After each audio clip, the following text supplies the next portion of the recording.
Is there a need for Spanish translation? ¿Hay necesidad para traducción al español? If not, thank you very much for being here. Moving on to item A3, I'll entertain a motion to approve this evening's agenda.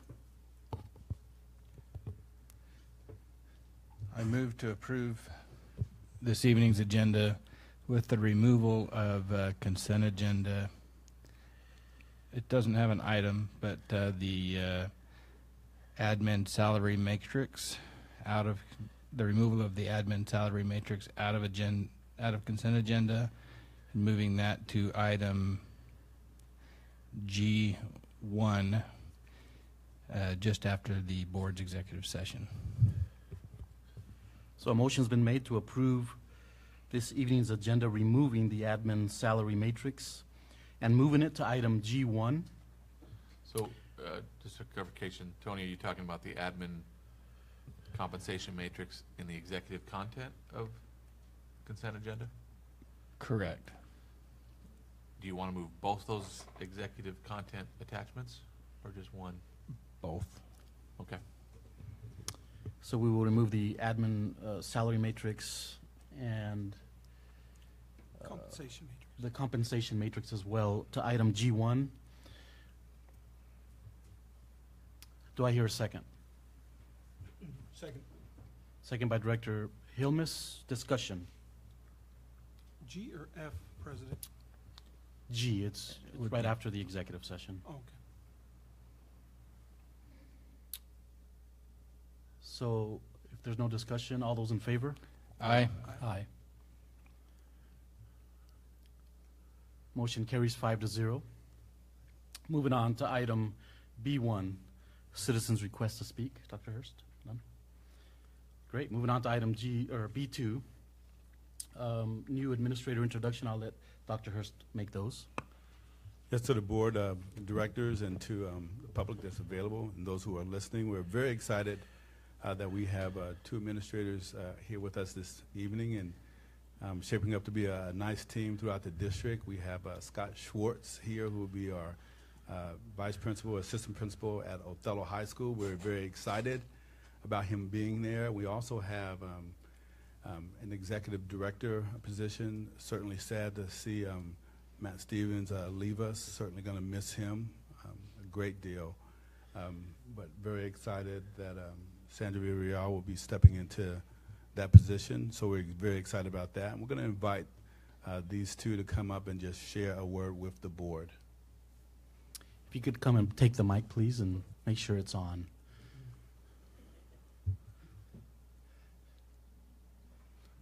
Just push the bottom. The button in the bottom of the mic. No, other microphone. Very bottom of it. Yeah, right there. You gotta hold it for a second.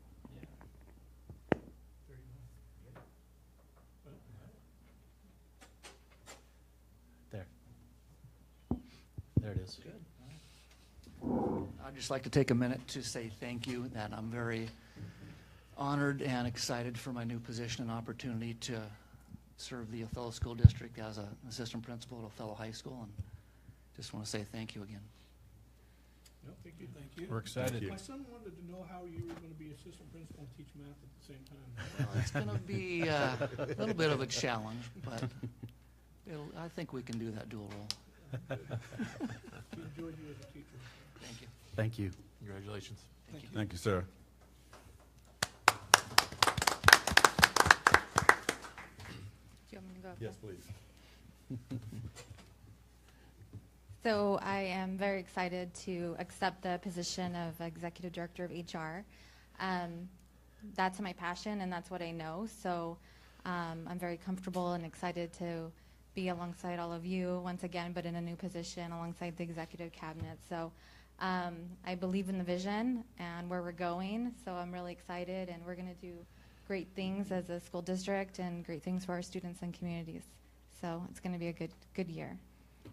Thanks, Sandra. Thank you, Senator. Thank you. Although I have to admit, as board president, it's going to be sad to see you go. Moving on to item B3, I'd like for the board to join me up in the front, and we'd like to do some recognitions.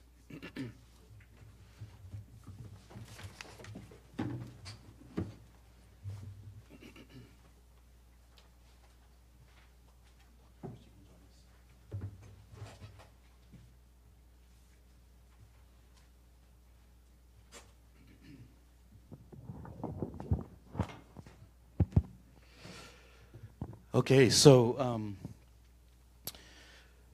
the Othello School Board of Directors would like to recognize Matthew Stevens this evening, Executive Director of Human Resources, for 20 years of dedicated service. Matt started his teaching career at Othello High School in 1997, then went on to become the assistant principal for OHS, and he accepted the principal position at OHS in 2006. And worked in that capacity for 6 years before accepting a position at the district office in 2012. Matt has definitely left his mark here at the Othello School District and will definitely be missed. So Matt, we wish you the best of luck in your new endeavors. Would you please come forward? I'm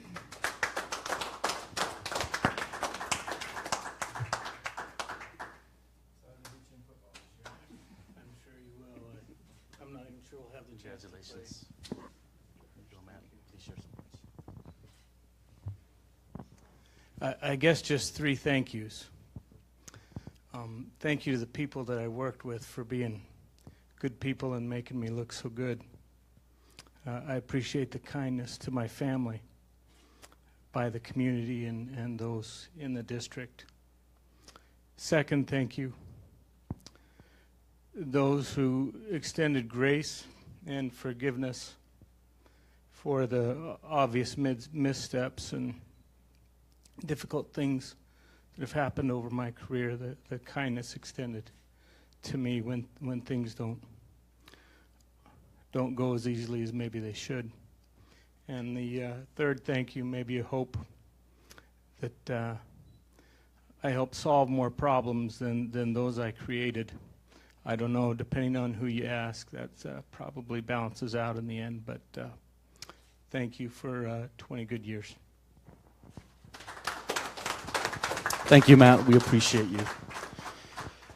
Also, we are sorry that they are not present here this evening, but we would also like to make sure that we recognize the following individuals for their years of service at the Othello School District, and it's Mike Villarreal, who served our district for 10 years, and Lori Scott, who served our district for 27 years. And so we want to thank them officially and let them know that we really appreciate you and hope you the best for you in the future. And so thank you once again, and we'll move on.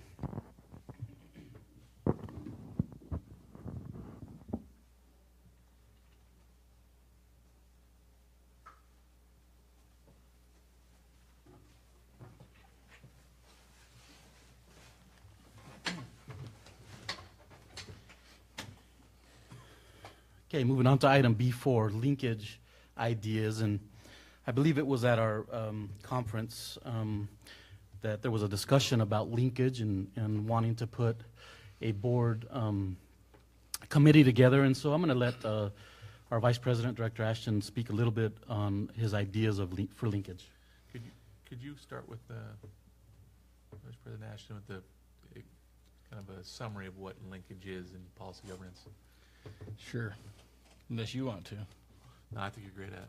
All right. Yeah, linkage is what it sounds like. It's the board making sure that we have enough opportunities with the community, with the taxpayers, and parents and other members of the community to listen to them and their ideas and make sure that that when we develop our ends, which is the direction that we want the district to go, that we are getting sufficient feedback from all those that are stakeholders and those in the community. And we've tried to do things over the years, like this past year, as the board knows, to provide linkage. The one thing, and it really came from our policy governance conference that we came to, and it was a conference that was not just school districts but other organizations that use policy governance. But some of the ideas that they use that I hadn't thought about as a board member is creating a board-sanctioned committee to research for us the better ways for us to link with the community, and to come back with us maybe with ideas of how to better link with the community and what groups we could link with. So I think we should look at, we already have the policy. I think the board should look at creating a committee for a specified time period to research linkage options and maybe come up with a list of here's some ways we think you could link with the community, and here's, I don't really have a number in mind, but here's several places where we think you guys could target to link, and then we could use those, maybe even modify our board calendar, which has been proposed, but I don't think it's been approved officially yet for this year anyway. But So Director Ashton, outside of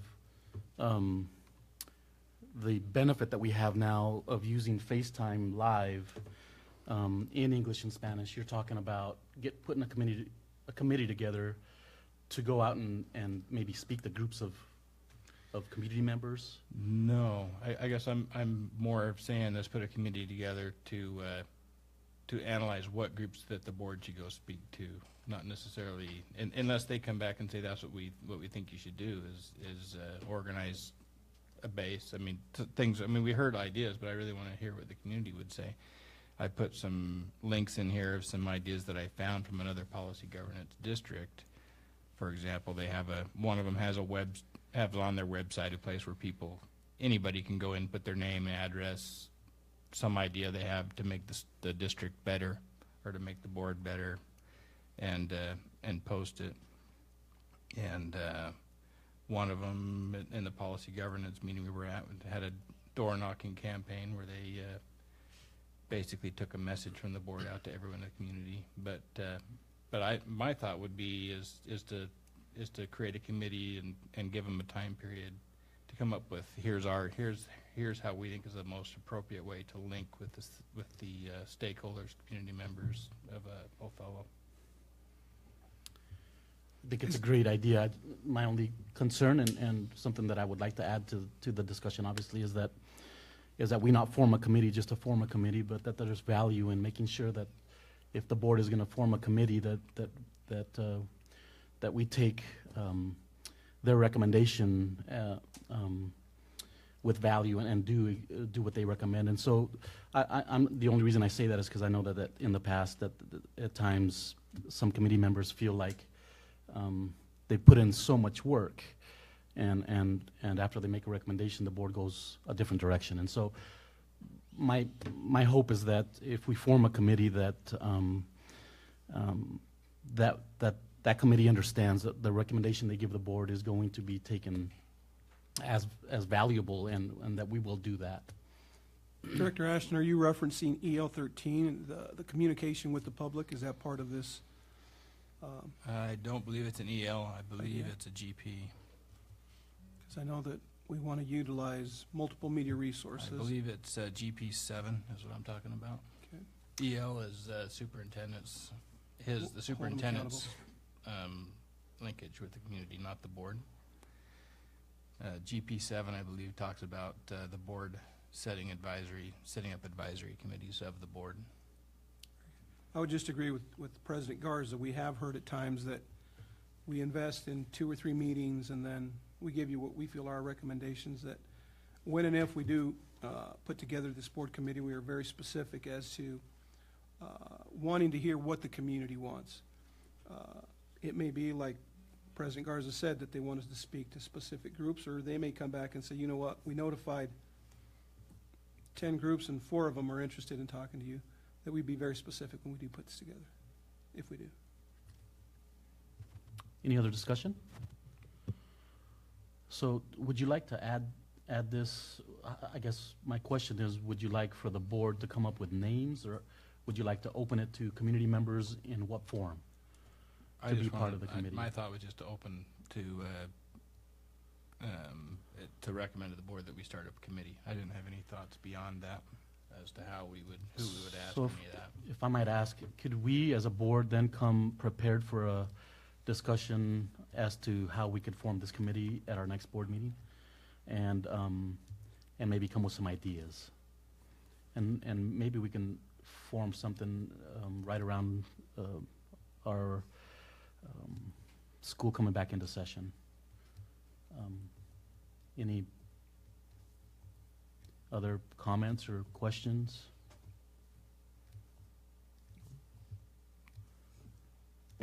Thank you. Moving on to item C1, I will entertain a motion to approve this evening's consent agenda.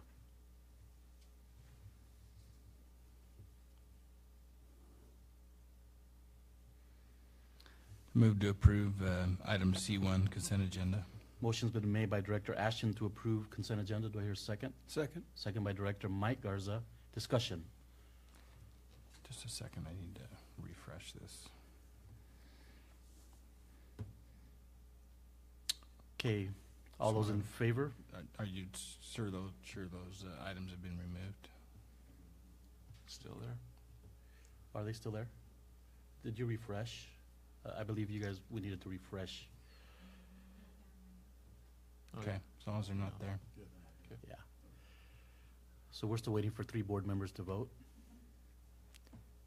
Did you call for a I vote? did. Oh, I All didn't those hear in you. favor? Aye. Aye. Aye. Any opposed? Hearing none, it looks like motion carries 5-0. Moving on to item C2, Superintendent Annual Evaluation.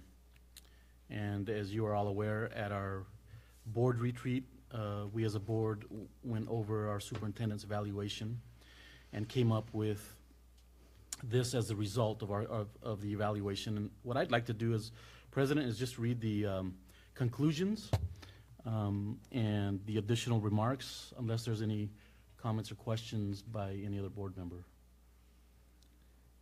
Might be a good idea just to explain to the public how we evaluate the superintendent in case they don't know. So just for the public's information, the superintendent is evaluated on a basis of monitoring reports that he gives per policy. So we are a policy governance school district, and so there is ENS policies, policies, BSR policies, and which one am I missing? but, GPs. The superintendent's evaluated on ends and EL. Right, and so the superintendent, that's what I was getting to, is only evaluated on our ENS policies and our EL policies. And so after each one of those policy periods, our superintendent turns in a monitoring report that directs the board as to how he's done with that specific policy. And it's a calendar that is set up in policy governance, so you could look at that up in the Othello School District website. And every date for every policy is written in that calendar. And so the only thing that I will add is that because that we had to reschedule some of those policies at the beginning of the school year, under additional remarks, it does say, please note that due to the re-calendaring of scheduled monitoring reports, the following policies were not included in this evaluation, and that is EL 9, EL 10, EL 11, and EL 18, which he will be evaluated for this next school year. And so, having said that, I will read the conclusion to his evaluation. Based upon the board's acceptance of these reports and the ongoing monitoring of the district's performance during the preceding year, the board reaches the following conclusions relative to the superintendent performance. We are looking forward to seeing the results of the changes that you have implemented this past year. While there were some noted exceptions on the ENS policies, we have high expectations that the direction you are taking the district will result in an increased level of compliance. And so if there's not any comments or questions, Comment I would make is that were needs to be are in that. so there's a Conclusion. Scrivener's error here. So Sandra, if you could just replace the word were with are in that section. Having said that, I will entertain a motion to approve this evaluation of the superintendent. Move to approve the evaluation. Motion's been made by Director Simmons to approve. Second? Second. Second by Director Helmuth. Discussion. All those in favor? Aye. Aye. Any opposed? We'll wait until this comes up on our screens here.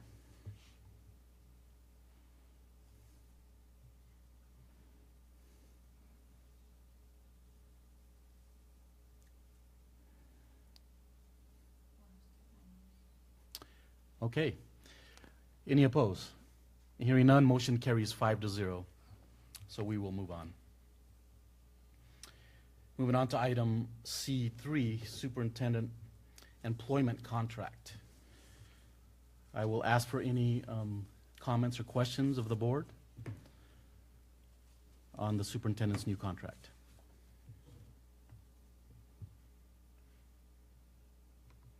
If not, I'll entertain a motion to approve the superintendent's contract as written.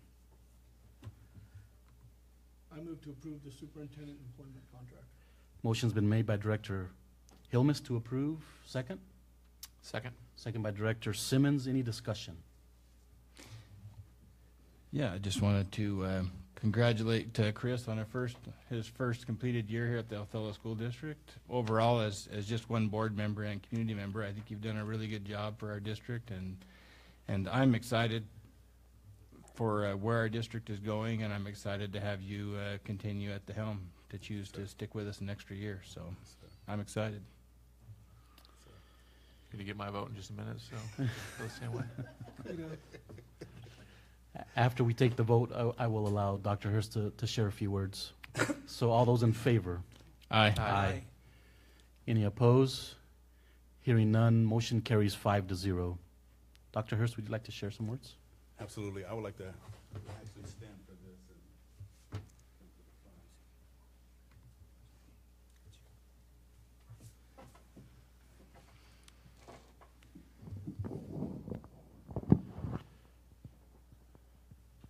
And in speaking to the Board of Directors, I wanted to share just something with you briefly.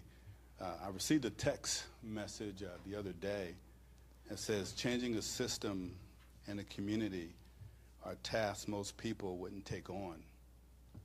And it says, congrats on having the courage to make it happen. It's been quite a year. And just want to refresh the memory of the board, and then I'll lead to my appreciation.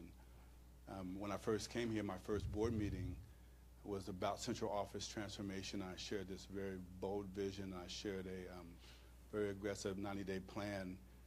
If you remember, I laid out this timeline also of how I was going to talk to individuals, build relationships, share with them about the vision.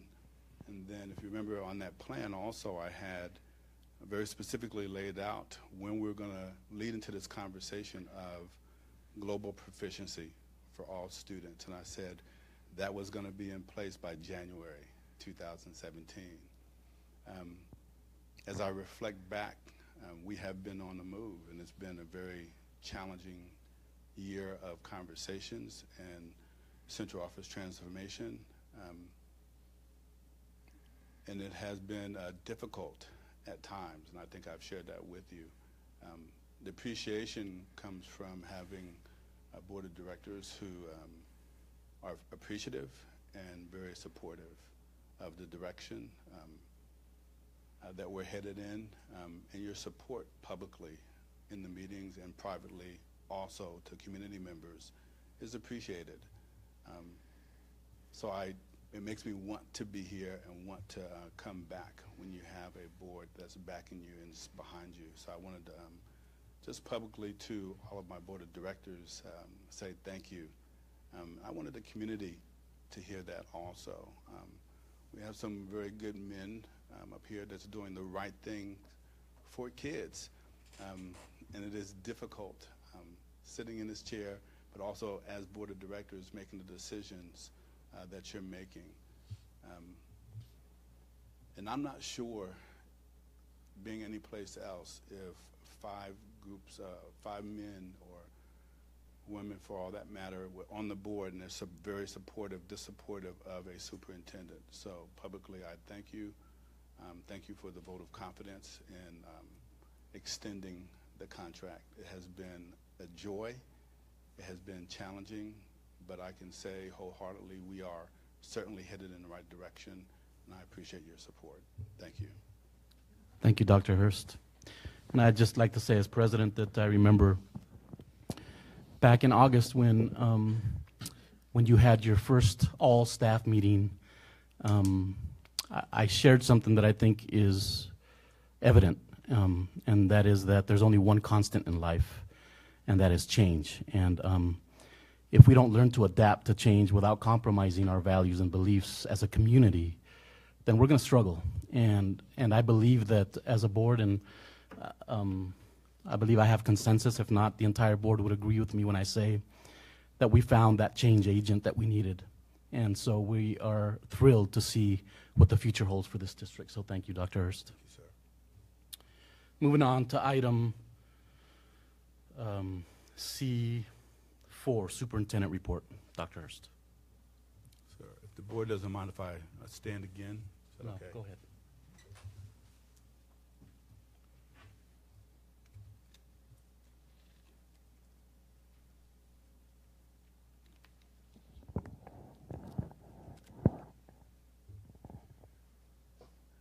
So I had the opportunity to be in San Diego with the board of directors, and we learned a few things, or I learned a few things during the conference about policy governance. And again, it has been a learning experience for me. But one of the things I want to share with you that's going to be different about this presentation is not that we're just talking about things that we have done, but things that we are going to do in the future. And we're going to start aligning that also to our ends, our policies that are written. So you can see the clear connection of how we're trying to move in a certain direction. So I wanted to talk about this experience. So speaking of STEM, science, technology, engineering, mathematics, it's important. We've been sharing that with the public. We share that through the vision that's been part of the conversation. We have put a plan in motion. It's been very aggressive. And we said that we wanted to provide an experience for as many people that we could. So we started that conversation. I'm going to share with you a document where we started writing a draft of a 3-year plan. And part of that baseline year was this year, and making sure we invited community members, business partners, university officials, teachers, staff, parents, whomever would show up so they could see the forward movement that we're making in our school district regarding STEM. So when you think about the Think a Bit lab experience, it is a science, technology, engineering, math experience, which we call a maker space. This has already happened. It's going to continue to happen, and it's going to go full force, wall to wall, by year 3. So go to the next slide. So what we did is we taught our individuals that showed up.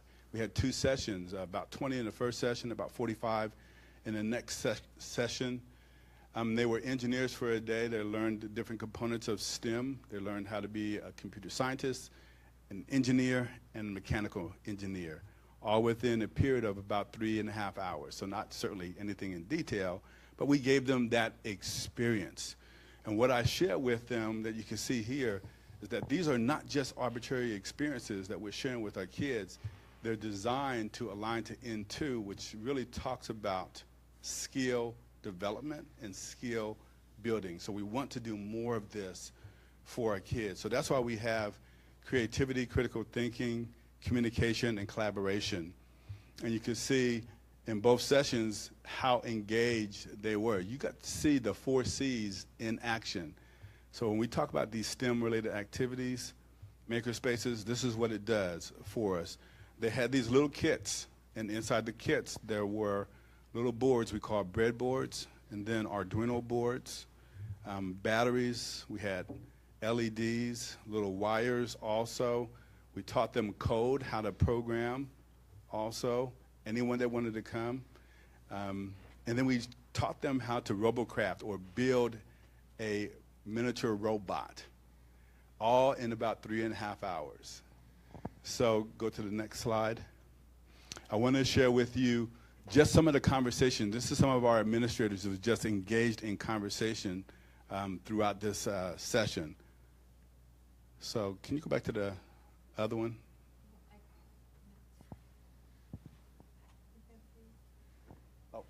Sorry.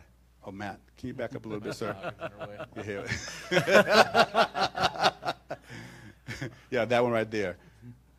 And let's see that first one.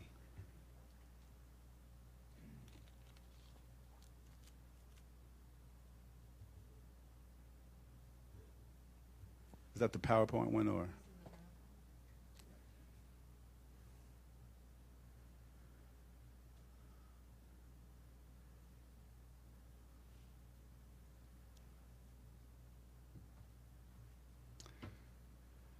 Okay, just bring it back. I might have to just kind of talk through it. So at this one right here, you have a group of administrators, and they're collaborating, and they're just working on a prototype. So they're just first having the conversation, so they learned how to code. They learned all the different components of that little kit that I was just sharing with you about. And then they started planning what this big project was going to look like once they were finished. In the second slide next to that, you'll see a group of administrators that are doing the same thing. And the exciting thing about this is you can see them being creative. And what you don't see is in the very back of the room, it was like a candy store, but it had a whole bunch of supplies from pipe cleaners to cardboard. We had a drill press that was brought in, a hacksaw, little rollers, for building a car, such and so on and so forth, and go to the next slide. And you can see in this slide, they actually now are actually building their prototype, their design. So on the slide to the left, you can see they built a miniature car in just 3.5 hours that was running on a battery, and they put a phone in it also, and they put a little rabbit on top just to kind of make it a little funny or a little cute. But it worked. It worked. Their device was actually running like a remote controlled car. And this is, again, after very brief programming in the language, and then also learning about those different components. And then to the right, they designed what was called a pooper scooper. And it actually worked also. So if this was running, you would actually see this car running off an Arduino that was hooked up to a battery, and it's running like a car, and that little lever actually was working also, and it would lay down and it would scoop up and then put it in the pail. So that's amazing after about 3.5 hours of information that they were able to create this. And then the next session we had, and you were there also, and I know one of the teachers sitting there was here. And I was just talking with everyone and just looking at the level of engagement. That's what we want for our kids. That's exactly what we want for our kids in Othello, every single kiddo. So these are some of the finished products, and they were creative, hands down creative. Go to the next slide. So this is what I wanted to share with you, that we certainly want to make a connection that we're not just doing arbitrary products or projects, that we are tying this to our goals. And one of our goals is ends to graduation and advancement. The high-level bullet point that you see there talks about each scholar will graduate with the knowledge and 21st century skills to access post-secondary education or a meaningful career. That's an assignment that we have as educators within Othello School District. We have to make sure that they have the skills. So we're doing these exciting projects that are going to be rigorous, that's going to tie to the Common Core state standards. They're not just going to be cute activities that we engage in. Go to the next slide. So this is what I want to share with you, sort of the future that we see. So I've shared this in brief with the board. And I share with the board also that this is a draft and it's a work in progress also. But you can see that we're heading in the right direction. This is our baseline year, and we're doing exactly what we said that we want to do. So we said that we wanted to develop directors' understanding of standards. We wanted to do STEM-related projects. We wanted to be K through 12 also. We even said that we were going to do this Think-A-Bit experience. and do this for 100 people. We had 60, but the summer's not over, so we're still going to be doing this. We're still going to be capturing individuals, so we'll meet that goal. And then tying it to the standards also, NGSS standards, math standards. We want to partner with consultants and explore trainings also.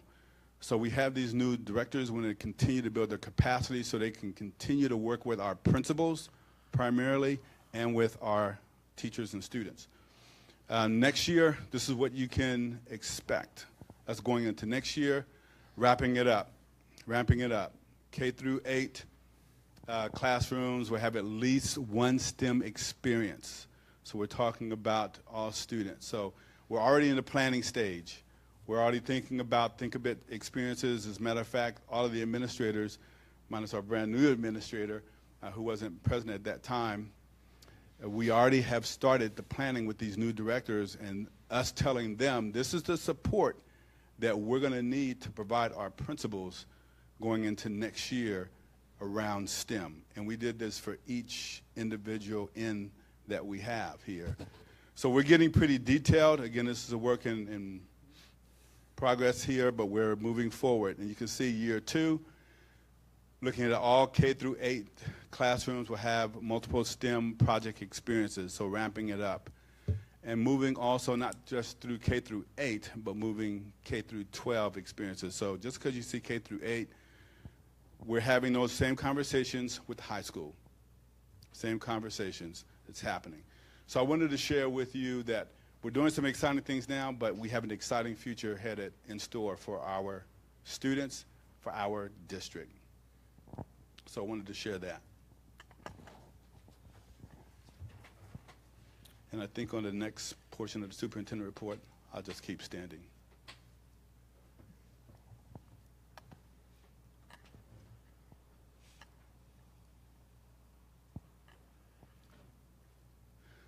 So I wanted to share this presentation with the board of directors. This is really our facility proposal to you. And I will share with you that it certainly has been a process, and it's been a learning process. And of course, we learn from our failures, and failures lead to success. And I said at the end of the day that I would present the data to you and seek your recommendation for next steps or approval. But what we want to do is just start off by just sharing with you some background. So we wanted to let you know, directors, that this wasn't business as usual. This was an aggressive campaign for communication. So we put this in here intentionally so that you knew that we sat down, we collaborated together, and we set up a communication plan for each and every one of our meetings for January 30th, March 7th, April the 11th, and the 31st. The purpose of the communication plan was certainly to just get involvement. We wanted to get as much participation as possible. Every level of the communication plan wasn't as intense, but certainly we were using this as a template. We looked at trying to target just as many people as we could. And even initially, we started off just going to businesses. So besides the flyers, the reader boards, putting it in the paper, web page, Facebook, and email, we had a campaign where we sat down with leadership and we said, you're going to take these businesses, you're going to take these businesses, and we're going to hand out flyers, we're going to talk to individuals. So the first meeting, those efforts certainly paid off, and I think there was over 300 members there. So I wanted to just share with you that this was a aggressive communication plan. Go to the next slide. This was the results. So we know January 30th meeting, we had in excess of 300 people at the meeting. We know that we had Facebook live at that meeting, but there was no data for us to retrieve. It's not on the webpage, but we know we had it available. March the 7th, we had 75 members. We had 791 Facebook views. We don't know if that's necessarily looking through the whole content, but they touched it. They looked at it. They clicked it. So when you look at the data, you can see that throughout the meeting cycle, we have had about 500 members to participate, live members to show up. Could there have been more? Yes. We would have liked to see as many of the community members out there as possible, but 500 is what we got. 2,800 or more Facebook views. So we wanted to share that piece with you first, and then go into the 30th meeting. Our first meeting certainly was a great learning for us, and we first started off with pathways, and specifically we talked about some pathways that we could implement at the high school. And we had facilitators that were trained, and we had breakout sessions. And again, I'd say that was a learning experience, and we did come back and we said that based on just that evening, the information that we got back from those focus groups, breakout sessions, 50% said they wanted a high school. Now, we realized that one of the learnings was there was some concern about language around innovative high school, and what are we referring to when we say innovative high school. And some had an understanding around innovative high school was actually the outside physical structure. When I was saying innovative high school, I was really communicating that we're talking about what's happening inside the high school, not the physical structure. So I know I was able to clarify that with a few, but I know that was a learning for us. But nevertheless, there was this sense that those present wanted a high school. Also, another 50% was saying, well, let's take a little bit more time and let's talk about maybe something else, another structure. And what I've been very careful to say in every one of those meetings is we're here to listen and to adjust. But what I will say, the next meeting, go to the next slide, we did say, okay, if you're asking for something else, then I do have a knowledge base around what that something else could be. So I made some proposals and recommendations. So we talked about K through 5. We have a K through 5 system. That's our elementary schools. We talked about K through 8, and we listened to some of the concerns around K through 8 also, and people were honest and open about some of the concerns, little ones with big ones. That was a big conversation. We talked about pre-K through 8 was just adding the preschool to a K through 8. We discussed a K through 12 and a pre-K through 12, which is all grade levels in a facility. Concern around that. Middle school, new high school also. So all these ideas were discussed. I shared some research around what does the research say around K through 8. And some people also in the audience shared concerns openly, and also some people were favorable to the K through 8. We even had individuals submit drawings. So again, what we try to do in each one of these sessions is really get as much information we can, facilitate a process where anyone could participate and give us feedback. Each individual drawing was looked at and reviewed by the committee that consisted at that time of David Spencer, myself, Gina Bullis, and also Travis Goddard, who's no longer here. We reviewed all ideas, and there were 3 big stacks that were generated, and then that took us to our next meeting, April the 11th. There were 3 big scenarios based on those drawings that we said, we're going to bring this back to the community. And then that's when we started working with Architects West, and that was intentional based on some conversations.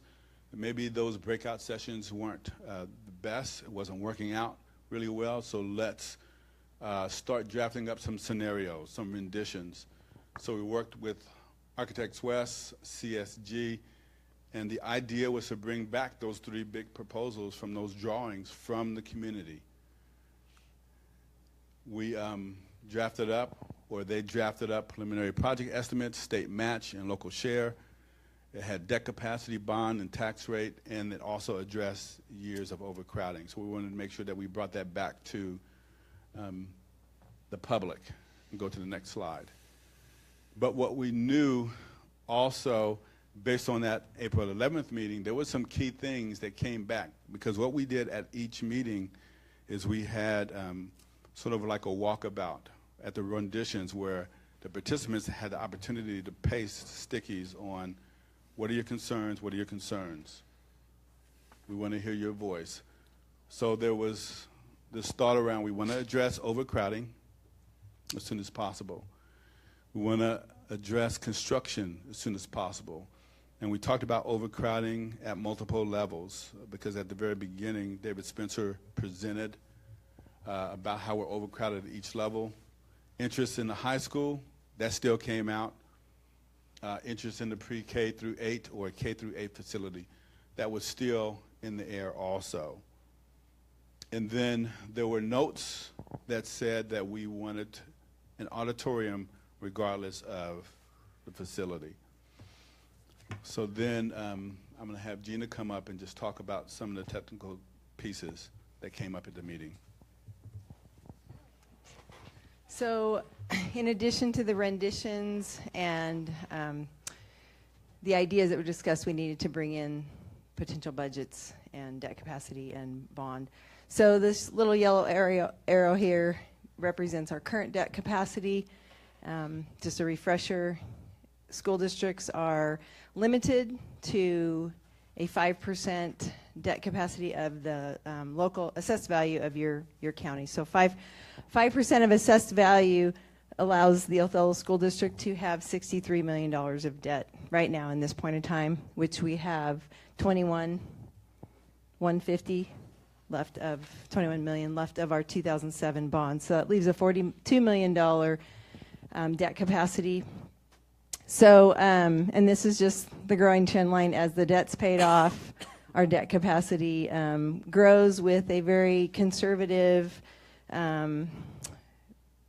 average assessed value increase based on history. And so you can just see that the district gets the ability to borrow money as this debt's paid off and assessed value grows. So this is just another way of looking at what I just said, just in a table format. The change in assessed value for 2017 was 5.27. On the prior slide, the graph that we used was, we used 4% for the first, I believe, 4 years, and then 3% beyond that, just to be very conservative. So, and these dollars are all calculated by a gentleman by the name of Mark Pressing, who's the district's financial advisor. This is what he does, is support school districts in their bonding. So again, right now, as of 2017, we have $42 million available to use at our disposal. So as we go into scenario A and B, which were the scenarios that we took back to the community on May 31st, which addressed the 4 or 5 items that Dr. Hurst just mentioned that came from the April 11th meeting, as far as addressing overcrowding at all grade levels as soon as possible, getting construction underway as soon as possible, potential of a new high school, pre-K-8, and I don't remember the other one. So we have a scenario A, which addresses from bottom up, which just means we're addressing from our K, pre-K or K, up through the system, or top down, which is scenario B, meaning we would address the needs at the secondary, the high school level first. So we'll go through scenario A, and there are some just rendition type pictures. And this whole PowerPoint for the most, or presentation is, was taken from our meeting on the 31st. So this is what our community heard and had opportunity to discuss in some pair share conversations and give their thoughts throughout those meetings. We had several breakpoints where people could ask questions, both in attendance as well as we took questions off of the live streaming Facebook or the live streaming. So this scenario A addresses K-12. It addresses the entire system. And on the left, the little project timeline shows that we're working towards a February 2018 bond. And we would be doing this rendition here is actually, it's out on the new property, For those of you that don't know, the school district purchased 80 acres north of the hospital. There's actually a farm pivot right here. So we purchased the northern 80 acres of a 160-acre lot.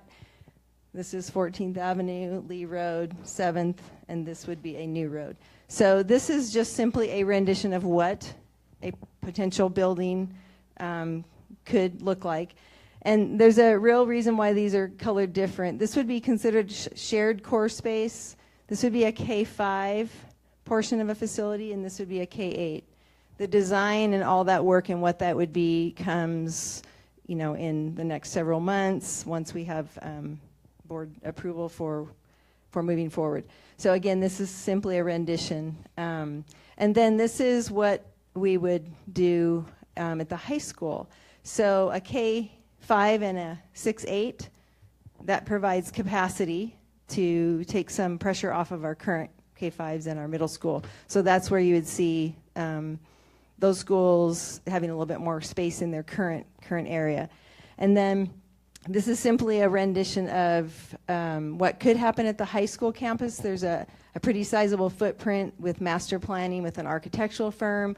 We could do some pretty special things and kind of reimagine what we could do at our high school. So these little gray areas just represent current building. The turquoise represents what could be multi-storied, so that would include something like a auditorium, additional classrooms. So again, innovative high school, like Dr. Hurst alluded to, really is what's happening in the classroom, not so much how the building could be a block building and could be extremely innovative inside. So this is a very exciting picture, and we'll see when we get to scenario B why this is addresses all those. Scenario A really addresses all the concerns and wishes that were brought forth by the community. So this is just a bigger picture. Can you go back just a little second? I want to address one more. Thank you.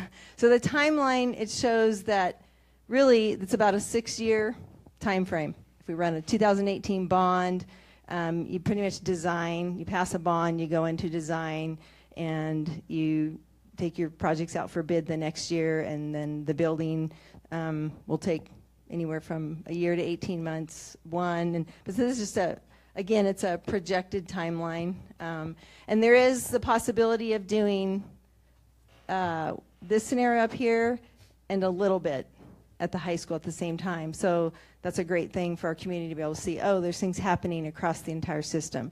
That's going to be tied to debt capacity availability and just kind of the process that we learned through the design phase. Okay, we can go up. Thanks, Sandra.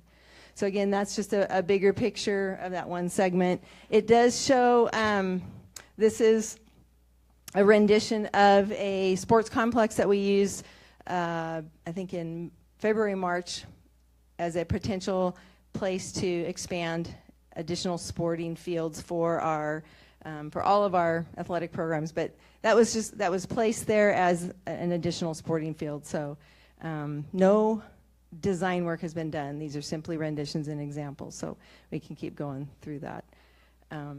These are just all different. Okay, oops, stop here. So this is, one correction is where it says new K8, that really should say new K5 and 6-8 shared building. But this brings everything to the dollar sign. So the K5, 6-8 school projected cost is just over $39 million.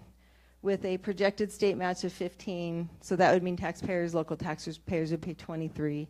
And then the high school addition, and this involves bringing the high school space up to the capacity to house 1,500 students. So that's, right now we're housing just under 1,100 with some portables. So this would be 1,500 in permanent space, auditorium, extra gym. So that has a $42 million ticket item with 8.7 in match. So overall, $57 million, and we currently have a K3 class size reduction grant that we could apply towards that. So $55 million potential bond. If you remember back in a few slides ago, I said we had $42 million in available debt. So how this would be structured is you can go out for a $55 million bond to your taxpayers, and you can get that approved, but you can only sell up to your debt capacity. So if you remember the slide that showed the graph, as debt capacity increases because assessed value increases and our current debt's paid off, that frees up that additional money. So everything would not be done all at the same time, but we could structure it to maximize our dollars, maximize the best interest rate, and do as much as possible in the shortest time. And one thing that I do need to point out is this state match, there is some information down here. This is based on something that's currently in the legislative session. The area cost allowance is being proposed to go up from $90 a square foot to $110. So this state match is based on that passing. It has not been a hot item. It's been an item that we believe is going to go through, but it's really important to share that with the board, because that makes this presentation what I consider a preliminary. And when we talk about the timeline, I think towards the end, our official recommendation, what would to look pretty similar to this, will be post legislative session closure. So so scenario A, this just shows us, so what does that $55 million tax look like to taxpayers? So currently, this is our existing operating levy. The blue is our existing bond, so we're paying around $4.13 per $1,000 of assessed value for homeowners. So in 2018, if we pass a bond, the way the bonds would be structured to sell is we wouldn't actually start paying on them until 2019. And I believe that's $5.69. So as taxpayers, it would be about $1.56 more. And additional, the blue line out here would be bonds that are sold in 2020 when the debt capacity is there to sell them. But how these are structured is so when we communicate and educate with our community about bonds is that they see one increase. And then we structure the sale of the bonds so that once that increase is there, it's flatlined. And if anything, it could go down if assessed value continues to go up. So go ahead and go on down, please. Again, this is just a little bit more information. And this presentation's out there for you guys that want to study it and ask me questions. So again, presentation's on the district website now? Well, it's in the board docs, but we can. It's in board docs, but there's also all of this information is actually on the website, right? It is. Mm-hmm. Thank you. So again, I mentioned the 5% assessed value is our debt capacity. It's very similar to when you go and buy a house, the whole debt, what they allow you to qualify for a loan. And this basically is just indicating that based on the calculation of at least a 4% from 2018, that we would be at that level to do the full $55 million by 2020. We'd have to wait till that point, but by then we'd have the extra debt capacity. Go ahead. Next slide. Thanks. And again, this is just some additional components that were factored in for the assumptions that were made by the finance advisor. So scenario B is from the top down. These same 1,500 seat auditorium and 1,500 student capacity. That is also would be made available in scenario A. But this is a brand new high school facility, and would be, and the existing high school campus would be converted to the use of a middle school. So similar to scenario A, we just basically, the architects put a building on the site. We haven't developed a whole bunch more of the site there would be other fields, but the real telling thing here is overcrowding really isn't addressed till 2030. Can that go away? Okay, till 2030, where in the other slide, everything was addressed, K-12 across the system was addressed by 2023, 2024. So if we do a top-down, we don't have the ability, the debt capacity to even build until 2030. Go ahead, thanks. just a larger picture. A couple more just views. And here's the cost. This is based on current projection or current dollars and then a certain amount of increases per year. But again, we are projecting out quite a ways. So a lot can change in 13 years. So basically an $84 million local cost for a brand new high school. Go ahead, Sandra. And this is just showing if we did nothing, we'd have to wait till right in here in 2027 to run a bond to be in a position to build a brand new high school in the following years. And this shows, let's go ahead and drop down to the right here. So this shows very similar to the other one, what the impact on an individual. And so basically flatline out until 2027 when the bonds are sold, and we'd have an increase at that time. And this is, you can go ahead and pass this up. So just kind of in summary for the facility schedule, you know, Dr. Hurst went over the work that we've done since January, which has been pretty phenomenal, unlike any of the work we've done in the past with facilities. A lot of people have turned out and given their thoughts. So this slide and the next slide really gives a high-level view of the facility schedule. So tonight we're presenting a preliminary facility recommendation, which is going to be firmed up in July once we have the legislative session. If the area cost allowance increase does not pass, we'll have to go back and recalibrate those state match dollars and see what the impact is for the local money and timing. I've already been in discussions with CSG, or ESD 112, which is where CSG, Construction Services Group, is housed. They have a marketing and communication department that works specifically with school districts across the state of Washington for bond branding, messaging. So I've already met with the individual that will be working with our district. So in August, we'll have a date set where we have what I call our district bond team. So anybody that's on that team is a district employee. And also the Citizens Committee for the Othello Schools, and that's going to be the committee that really is out there. We can educate, they can market and campaign, but the teams will be working together so that we have a single message and we have consistency in our, you know, the media that we use. We'll also determine what kind of media, whether it's, we're going to do videos, flyers, that type of thing. So we'll be working through the facilitation of somebody. This is what they do with school districts across the state of Washington. And they've been very successful in helping districts with their bonds. And then August and September, we'll be developing our educational tools. And then September through February really is hitting the ground, educating, you know, getting in front of groups of people, very similar to what we did before the 2007 bond. And then, go ahead and move it up. Thanks, Senator. November or December, I mean, somewhere in that area, get a resolution approved and have it filed. We have a deadline in December. We can certainly do it before then. I'm just putting these dates up here as so we know when they fall. But the February election date is February 13th, and positive thinking, February 14th.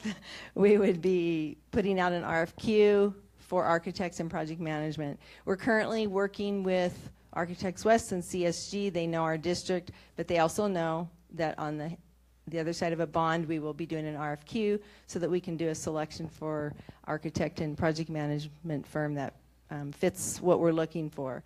That will take a few weeks. So March we'd do that, and then we'd hit the ground running. And so there's a 5-year, there's a lot more detail that needs to come out in that plan as far as the timeline for design, construction, how potentially parts of a high school could be done the same time as the other schools if scenario A is what we go for.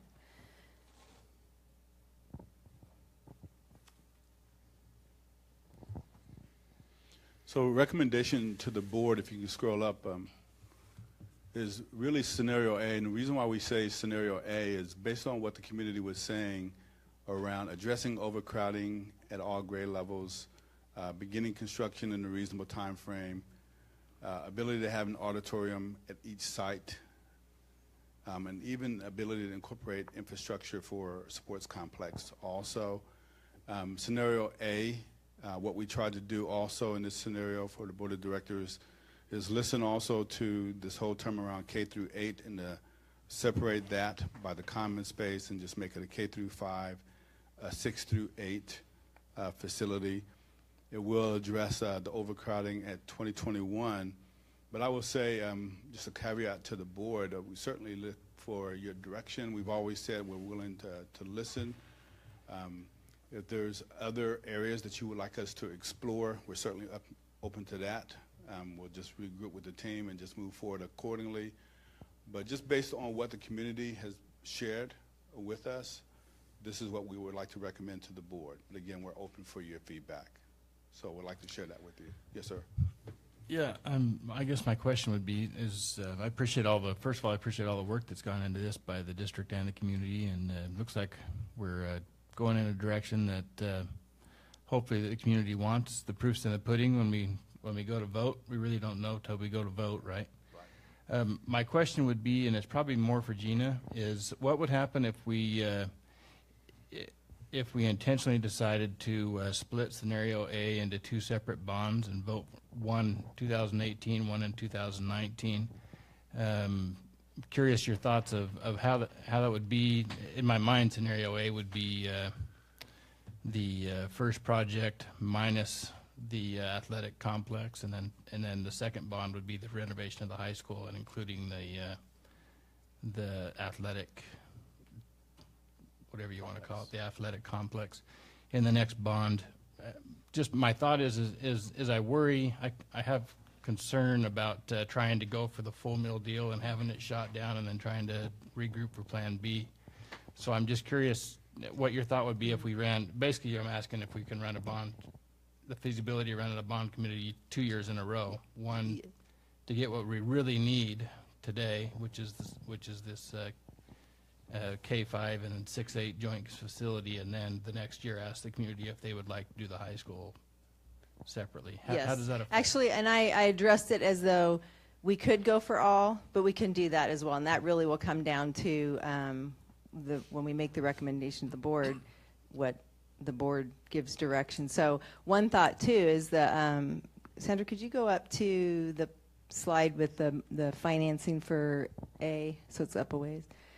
Oh, right there. Oh, no, that's B, sorry. So the K-5 and 6-8, yeah, this one right here.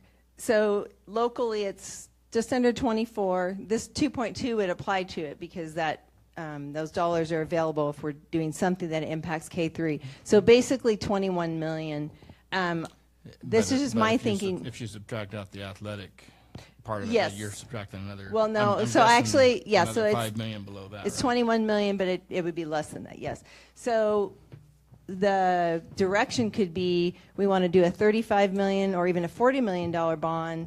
Do these two schools without the athletic complex, but have the master plan, campus planning will have already been done for the high school, and perhaps there's some things we could do at the high school at the same time. So we're impacting the whole system. With the second bond, as you suggested, whether it's 2019 or 2020, it addresses the remainder of the high school. So I think there's multiple ways we could look at it to align with what you were suggesting, Tony. I just want to make sure we're separating. I think all these are needs. I just want to make sure we're separating our absolute needs from the things that we would like.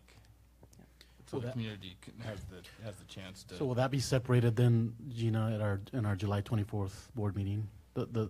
What Tony is referencing. I can find out. I think that what would come to the July 24th would be a recommendation to get board approval for the overall projects. And then I believe through the first month or two of working with CSG and the finance person and getting to some different scenarios to say, you're approving the overarching, all the projects, but how we divide it up into one or more bonds, that's going to have some additional work too. How are we going to slice this 55 million? To take it to the voters. Okay. Questions from the board? The first one, just a clarification. It's going to be all the way down with that last thing that Dr. Hurst just, the recommendation. It says, one of the bullet points was the ability to have an auditorium at each site.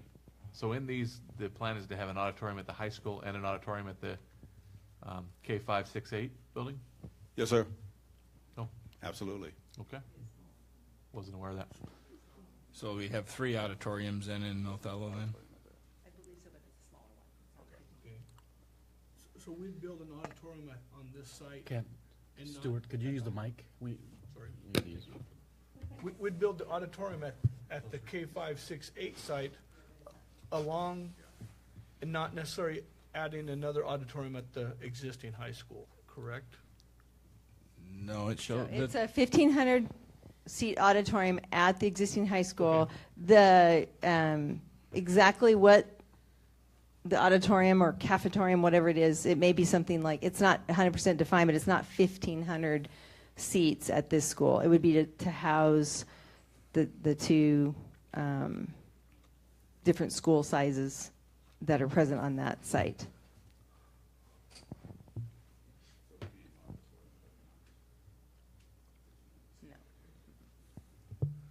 You mean for those schools to have, to be able to meet with all the students? So they usually do that in the gym? I think the purpose behind it would be, you've got a K5 and a 6-8, so there's potentially going to be bands, there's going to be music. So just having that ability for whichever school, not necessarily at the same time, it may be determined that if there's through the design and the ed-spec process, which is, in September and all the way through the next year, there may be some different thinking on the value of bringing the whole entire school together at different times. So it would make sense to at least consider, do we want an auditorium to house the 700 student body of both schools? My other question is maybe you can clarify for me. I mean, we went through the last spring through the facilities committee who came up with an idea of a phased project, but I spoke with Dax a little bit about it at the last meeting, but whatever happened to that idea? Could you kind of let me know where that went? So a phased high school? Yeah, where we talked Yeah. about phasing it in first to be an 8-9. Yeah, And the then eventually concerns be a there 9-12. from DAX were the ability to reconfigure your schools, because you'd be reconfiguring, if you built a phased high school and you built an 8-9, you've got to go to OSPI and get that approved for reconfiguration, and there's a 5-year waiting period before you can reconfigure that to a 9-12 and then add on to that. That was one of the major reasons, as well as the time frame and your debt capacity. And the further out it is, we all know pricing of buildings doesn't get less. So, but I believe those were the 2 main reasons. So And then also the amount of space we'd have left at the high school exceeds what we need for a second middle school. well, but what you're telling me, I don't think is anything that committee didn't talk about, didn't understand. Does he have concerns that it won't happen, or does he just not like the idea? I don't know that I could speak. We brought that up, and it just wasn't something that was encouraged to pursue. I think we even brought it up with one of the meetings that we had with, I think it was the January 30th meeting, because we brought up the discussions from where we came from last year to this point and where we're going. So it communicated to the community and given an opportunity for it to be pursued if that was something the community wanted, and it didn't flush out. I mean, to me, the bigger issue with that was that it doesn't address K through 5.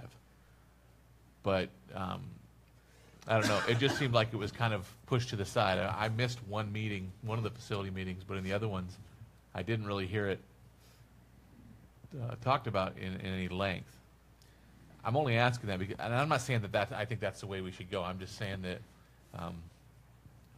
I hope it was given thought, and I hope if it was something that wasn't feasible, it was because it really just wasn't going to be feasible, not because someone didn't like the idea. But I will acknowledge that I've have a little different thought process about it now, seeing now what our increased K through 5 needs are, and that didn't address that. So that would have been a completely separate elementary that would have been built to address that. But Any other questions from board? No, just a thank you to everybody involved in this process. We don't take lightly the recommendation or the ideas that have been put before us. We will definitely, it's a bunch of information that we need to dissect and do what's right, not ultimately for our students, but as well for the community as a whole. would it be wise for us to, I mean, depending on what happens in the legislature, I'm not sure we should wait until our next board meeting at the end of July. Would it be wise to have a earlier board meeting, a workshop, if we find out some more definite numbers? I don't know if it's going to make a huge change. I think that if they don't allow the 90 to 110 square foot change, we might just be looking at building a smaller facility that's not 70,000 square feet, would be my guess. That's an option. I believe, Director Simmons, we have a scheduled meeting July 10th at 6:30 to award a bid, correct? Yes, that's for the tennis courts. Architects West will have at least one architect here to So we could, present and address any questions. we could possibly have if there's an update, we could do it then as well. Will we know what legislators done? I'm not sure special By- session by will end by July then, but Yeah, there's no guarantees, but it would be an option. I'm just saying the meeting's already there, so if there was something that could be shared, we could. Would there be a negative, Gina, to No, I'm send that not earlier? going to be here. I mean, I can see I think everything hinges on if the legislative's done. If it's done and that's approved, it's as simple, nothing changes. If it's done and it's not approved, I certainly can ask Dax to rework numbers and get them to Chris for the 10th. Well, I just hope Yeah. that if there is community that hasn't had a chance to be heard on this, that they are contacting us as board members between now and then to give us questions that we need to ask. so that's a good point. And I don't know, is your presentation over? Is that it? Yes. Okay. Any So other- I'm going to clarify, though, since it was on the 10th, we will plan to, besides the tennis courts, we'll plan to have either information that the legislative did pass the 110 and there's no change, or it didn't pass, or it passed at a different amount, and a recalibration of numbers, and I will ask Dax to be here Yeah, to answer just- any questions. Just an update. If there's anything to update, we could have that then.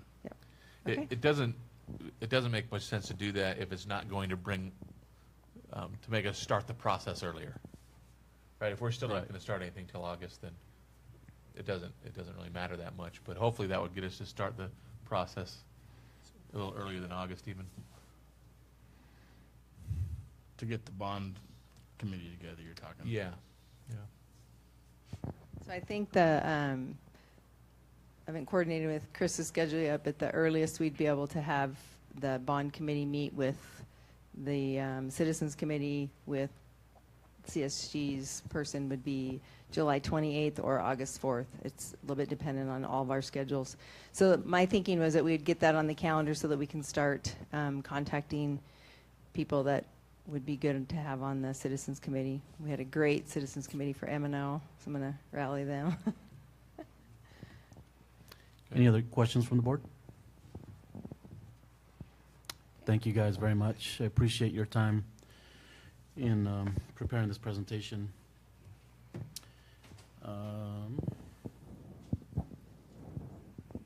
Before we move on to item C5,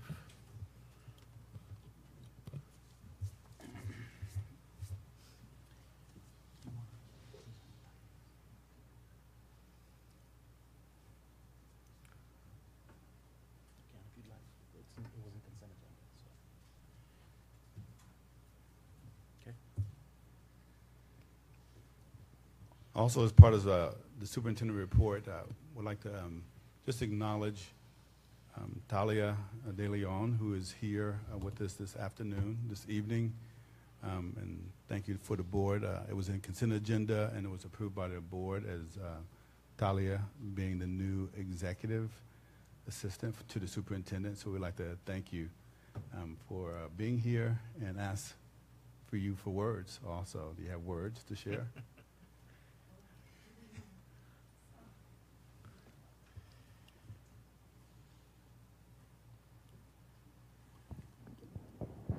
So I'm a little bit sick right now, but thank you so much for approving. I'm very excited to be a part of the school district now. And I've had quite a bit of an adventure growing up as a teenager. I feel like my story is going to be able to inspire a lot of individuals. And I hope to later on, be able to work with kids and any students, teenagers, anybody that needs me, any juveniles. So I really hope that I could be a big inspiration and a huge involvement here at the school district. So thank you so much for your approval. Thank you, Talia. Thank you. Congratulations. Thank you very much. Moving on to item C5, director discussions. I'm not sure that there's any legislative information, Dr. Simmons? If you guys hadn't caught it, there's another special session. Right. We'll find out if it's a bluff or not, but the governor basically said you better have something by the 30th, which is Friday, Right. or there's a potential shutdown. So we'll see. It could get interesting. But no, other than that, there's nothing. Okay. And we do have listed board follow-up items, I believe. Is there any specific items that any board members have questions about? I don't have a question, but just a statement. I haven't been able to follow up with Orland yet at the Transportation Center, but I will this week, and hopefully we can come up with. I believe Gina has an update. Yes. So I know that Stuart was out of town for a while, but he was one. We did reach out to him with his expertise in this area. Orland has one estimate from another local excavator or not excavator. Yeah. Yes. But basically to give his thinking of how to correct this problem where there is a water under the pavement that's caused it to settle. So we'll have more information by that special board meeting on the 10th.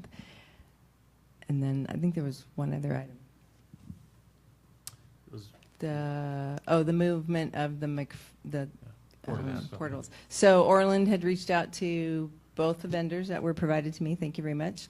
And one individual is scheduled to come out this week. He was not able to come before. I think the company that has the crane company, and the other individual he's reached out to twice and he's not called him. He's not been able to come. And then he reached out to a third vendor I think it's called Cope, but they move mobile homes. So he's in the process. He's made attempts with all three vendors. They just haven't been able to get to our site.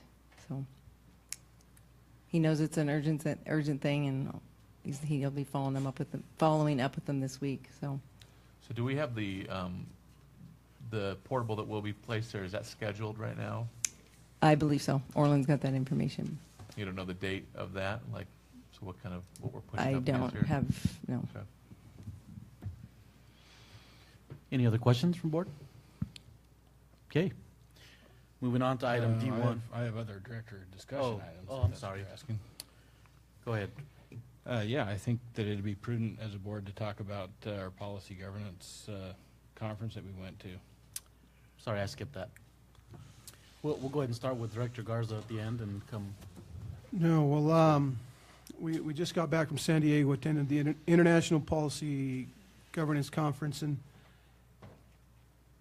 you go to a conference not knowing what to expect, and Director Ashton mentioned earlier in something we were discussing that it was not only pertaining to school boards, it was actually corporations, people that are using policy governance, and it was good to hear that, or to understand that we as a board are headed in the right directions with policy governance, that the things that we're implementing are slowly but surely coming together to make this work the way it's intended to.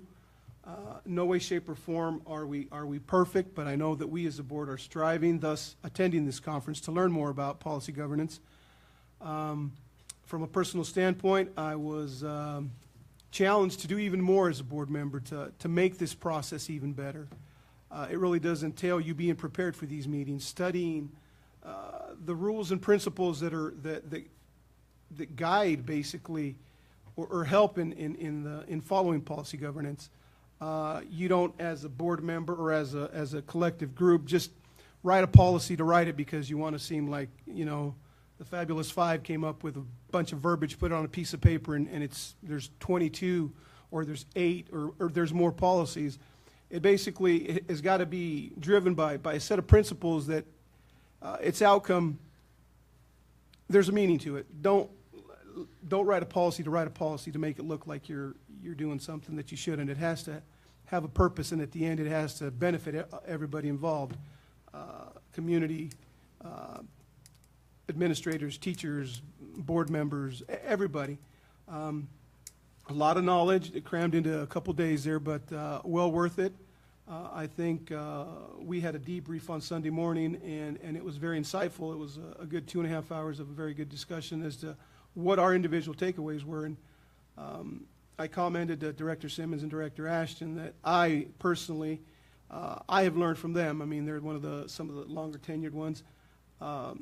And I appreciated that, and I'd like to do it again publicly. I appreciate you guys for your mentorship and your leadership roles to me as a board member. But overall, the conference was great. A lot of great notes that I took, a lot of visuals that are with me that are, I believe, going to make me a better board member, because I will, if ever in a situation where I want to write a policy, I have something to look back to say, this is why I'm doing it, this is the outcome we expect as a board. This is the timeline, and this is going to be the benefit from it, not just, well, we're going to put it down there to see what happens. So I had a great time at the conference. Thank you. Director Simmons?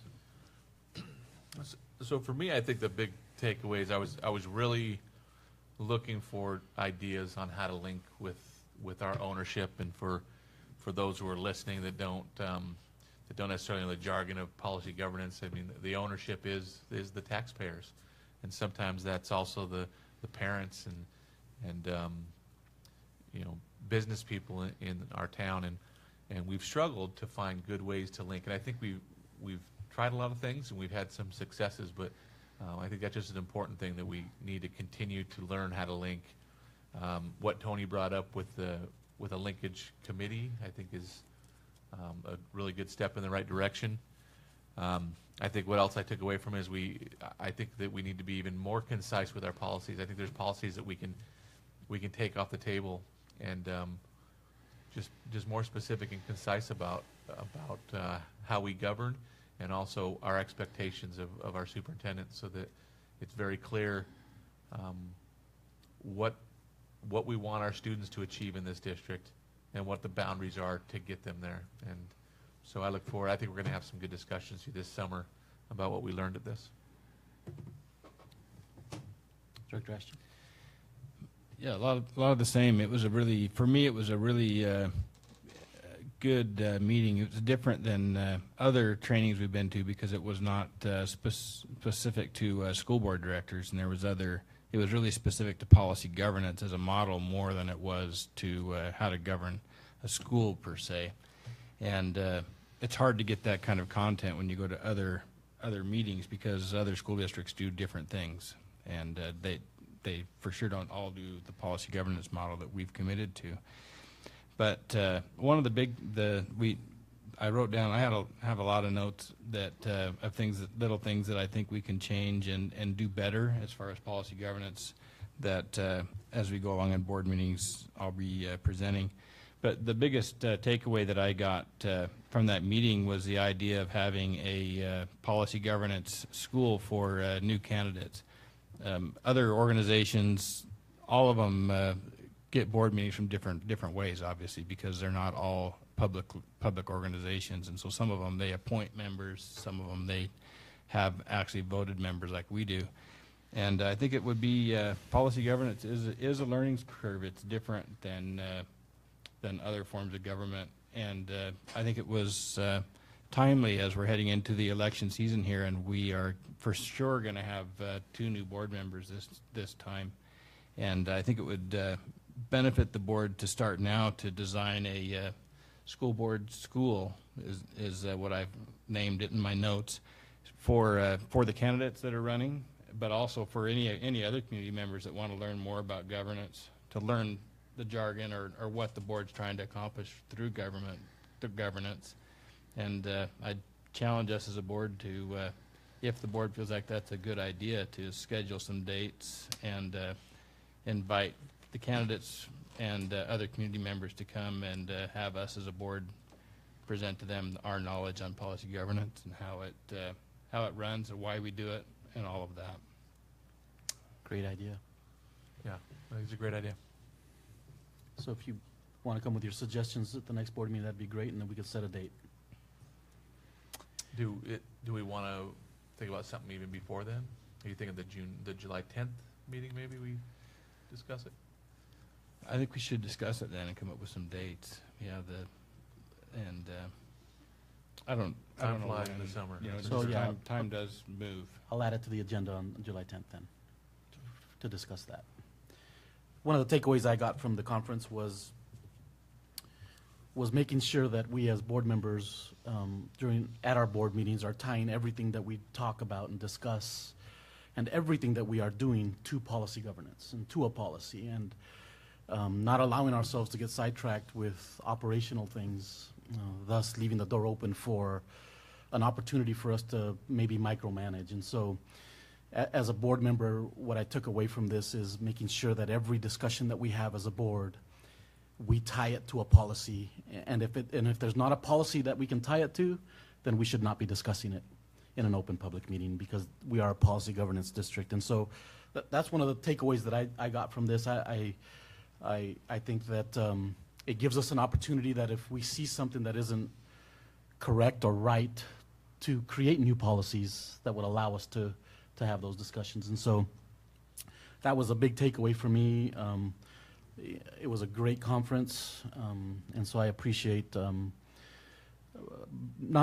appreciate going to a conference only when we're going to bring something back and apply it at our district, and I believe that this conference did that for us. And so I'm excited for further discussions and everything that we learned. And So, President Garza, I have a request based on what you said. I think I totally agree with what you're saying too.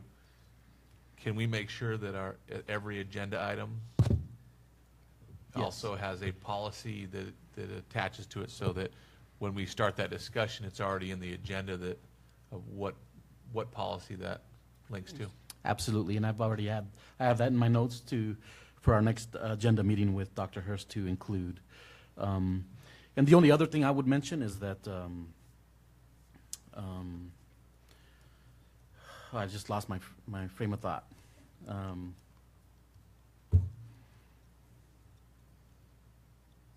Gosh, and it was going to be good too. Anyway, we'll move on. It'll come back. Any other comments or questions by the board under board discussions? Okay, moving on to item D1, assurance of organizational performance. We will begin with EL 18. EL 18 is only a one-question survey. And I will note, just and admit that when I went through the monitoring report the first time through, I am guilty of saying in compliance when, in fact, after reading it again the second time through, I should have marked not in compliance based on the question that was asked and the report that was given by Dr. Hurst. So as one board member, I agree, or I will change my my answer from in compliance to not in compliance, and I will read the two comments that were given. So in essence, there was 2 people that were in compliance and 3 that were not in compliance, unless they'd like to change theirs as well. But the comments read as such: while Dr. Hurst has mentioned that our district has made little to no improvement in balance of diversity, I believe he understands and aligns with the purpose of this EL. I expect that we will see compliance in the future. Comment number 2 says, I look forward to your stated goals to make progress going forward. I appreciate your efforts in creating our current reality so that we can make progress going forward. My suggestion to the board is that we just keep comment number 1, since they both kind of say the same thing. And unless any other board member has any comment, we will note it. Okay, go ahead. My only comment is, what do we do with Desert Oasis? Can he, based on this, can he meet this policy with Desert Oasis? Based on the question? Based on our policy, can he meet our policy with Desert Oasis? It says all schools. And that's the reason actually I marked it in compliance, because I'm not sure if he can be compliant the way we have this worded. And I'm not sure if this doesn't need to be rewritten. I agree that it needs to be rewritten, That's a good but point. maybe for a different reason, because I feel like we're putting, one thing that I did learn at this policy governance meeting is that is the board should try not to put the measure of compliance inside of a policy. And we have the measure of compliance written in this policy, and so that, for me, but I figured that would come up in policy review at the next meeting, but.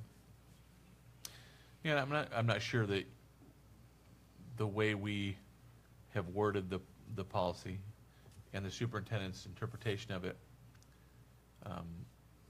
he himself said that he wasn't compliant, so I don't know that would make me say that it is in compliance, just because I didn't like the way that we as a board worded it.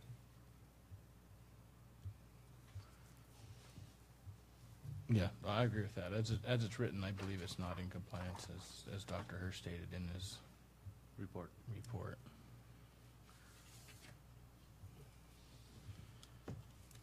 But I think we've given him the impression that we were specifically talking elementary schools. And based on that, I agree with him that we aren't in compliance, but I'm not sure if any of us were thinking Desert Oasis. And based on that, I don't think we were, but we leave it up to the superintendent to interpret what we wrote, and that's not what he wrote, that he interpreted it. right. But I will recommend, Director Hilmes, that if you want to reword that policy to include that, bring it to the board and let's have a discussion. But other than that, do I have consensus to keep comment number 1 and finding it not in compliance? Do you want to, are we going to do consensus, or are we going to start voting on these in the meeting? I believe all we need is consensus, as far as I'm concerned, unless you guys want to make a change. Are you talking about approving a monitoring response document tonight and be done with it, Correct. not having it in the consent agenda? That, I think that, I mean, that's something that came up in this conference as well, and maybe that's something we need to discuss more in an open public meeting about what the purpose of the consent agenda is. I think eventually I like that idea, but I don't know if we're ready to start that tonight. Yeah, I was just asking President Garza which way he was doing it. Just is remind my me, and I'll opinion. add that to the agenda for next meeting. So we're keeping comment 1 and not in compliance. Okay. So I want to make sure I make a comment on that, when Dr. Hurst took over as a superintendent, when he did, I don't know that he could have had an effect on the diversity there, because a big part of this, I think, has to happen in kindergarten in order to make any balancing there. So just a statement. I don't think that this reflects on Dr. Hurst's ability to balance diversity. Agreed. Yep. Okay. Moving on to item D2, GP1. Governance Commitment and Beliefs Survey.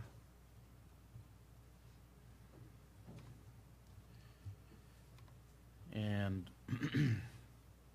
I believe every question was unanimously in compliance, and so recommendation from the president is to keep this GP1 in compliance. Any comments or questions?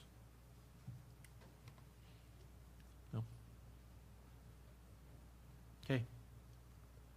Moving on to item D3, GP2.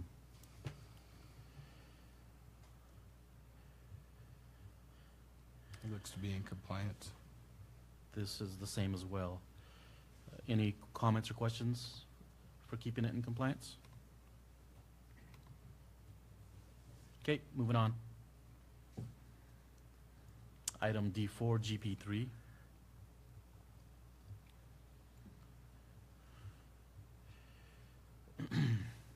So at question number 2, there was 4 that found it in compliance. 1, in compliance with the following exception. And the comment reads, we still have a ways to go in successfully connecting with students, parents, and community members in a meaningful way. School visits, Facebook Live, survey, etc. have been a good improvement from years past, but more out-of-the-box ideas need to be utilized. So would you guys like to keep that comment and keep this in compliance as well? Yeah. Yep. Okay, moving on. We'll keep the comment and in compliance. It's a little operational, didn't it? Mm-hmm. Moving on. Item D5, GP4.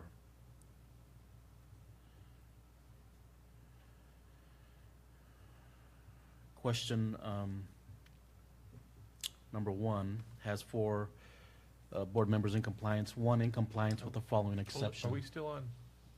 Yeah, there was, There was one more GP3? comment on GP3. Oh, yeah, I'm on sorry. Question 4. I didn't What was get- I didn't catch operational? that. Director Hills? You thought the comment was operational?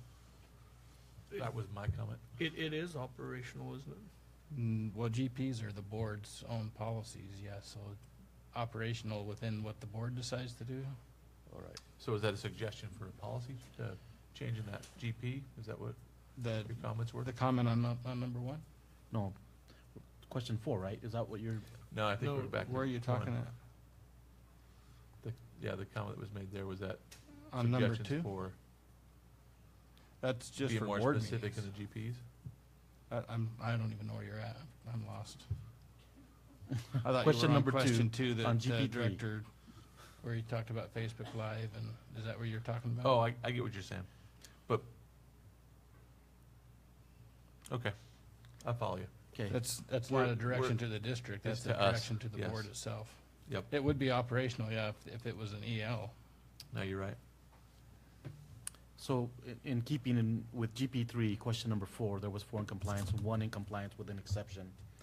And the comment reads, board has not monitored ELs 9, 10, 11 prior to this survey due to a monitoring calendar change. These policies will be monitored in August. Would you guys like to keep that comment as well? Okay, we'll keep that comment as well. Moving on to GP4, which is item D5. So there was 4 members that found it in compliance, 1 in compliance with the following exception. BSR policies have changed, so GP4 needs to reflect those changes. Can, whoever wrote that comment, could you be a little, Can you If you look at share? GP4, it talks about BSR 5, which no longer exists. that's right. That is true, I don't know if it makes it incompliant to an exception, I think that's It's just a- a, something we have something to, that we need to note for policy review, right? right? Or no? Okay. I don't know. I wish that, I said it was in compliance, but I would Yeah. just, Right. there's nowhere to put yeah, there's no way to policy put review suggested reviews. recommendations. So, I guess I would recommend adding GP4 to policy review at our next board meeting. It will be there automatically anyway. Okay. So, we get rid of the comment or keep it? I don't think we need to comment. Great, so we are in compliance for GP4. I guess I took care of that problem. You're the majority. Well, I got all, people nodding their heads. Whew, got through those. Moving on to item E1, policy review. We've attached GP8 since we did notice over the weekend that there was some changes that need to happen. So Director Ashton, could you have recommended changes? I have one, but I wanted to take more time and really look at this policy as a whole and maybe do more comprehensive rewriting. The only thing I noticed was that we have our policy directly contradicts a district operating policy when it comes to the finance department letting the board know about gifts over $1,000. It was changed in the director Yeah, it was. District operating policies, but not changed here. So we're out of compliance because I don't think we've been getting notice of gifts over 1,000, right? But it's an oversight. It's not, but for sure that needs to be changed. But I'd like to ask that we Review it more. postpone it to another meeting, to the next meeting as well, and because there's Okay. other things that I would like to propose. So if I might make a suggestion that whatever changes are made, you can send a highlighted GP8 to Sandra so that we can have them Yeah, compared for sure. side by side. Do we want to do this at the July? 24th, Okay. yes. Thank you. So you might want to send them to Talia and not Sandra. Oh, that's right. I will send them to Chris's executive assistant. Wonderful. Okay, any other comments on policy review? Great. If not, we're moving on to item F1 and 2. And we will proceed into executive session for approximately 15 minutes or 10 minutes for the purpose of SPED and TPEP MOU bargaining. And also, we've added the salary matrix, and so that will take another 15 minutes. And so let's take a 5-minute recess and then come back into executive session. Will there be action taken? Will there be action taken? There will be action taken.